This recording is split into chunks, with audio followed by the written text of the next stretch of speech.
আসছে নতুন এক চমক। প্রেম, সম্পর্ক আর অতীতের না বলা গল্প নিয়ে তৈরি হচ্ছে ত্রিধারা। প্রথমবারের মতো একসাথে পর্দায় আসছেন তিন শক্তিশালী তারকা, কৌশিক গাঙ্গুলি, ঋতুপর্ণা সেনগুপ্ত এবং চঞ্চল চৌধুরী। পরিচালনায় অমিতাভ ভট্টাচার্য।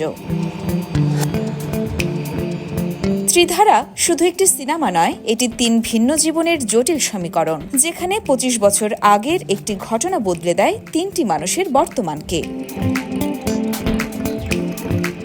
হারিয়ে যাওয়া এক প্রেম হঠাৎ ফিরে আসে, আর শুরু হয় মনের অন্দরে তোলপাড়। তিনটি চরিত্র, তিনটি পথ, এক আবেগঘন গল্প।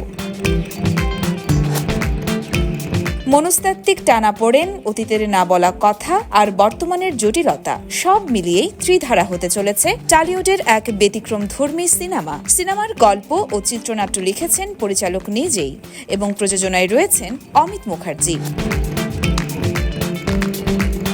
যদিও নির্মাতাদের পক্ষ থেকে এখনো আনুষ্ঠানিক ঘোষণা আসেনি, তবে এই তিন তারকার একসাথে কাজ করার গুঞ্জন ইতিমধ্যেই সিনেমা প্রেমীদের মধ্যে জাগিয়েছে ব্যাপক আগ্রহ। প্রেম, স্মৃতি আর সময়ের স্রোতে ভেসে চলা তিন মানুষের গল্প ত্রিধারা খুব শীঘ্রই আসছে আপনার প্রিয় প্রেক্ষাগৃহে। আপনারা কি প্রস্তুত অতীতের দরজা আবার খুলে বসবার জন্য? ত্রিধারা, যেখানে ভালোবাসা বয়ে চলে তিন ধারা বেয়ে। योरमा शायर जहान, देशकाल न्यूज।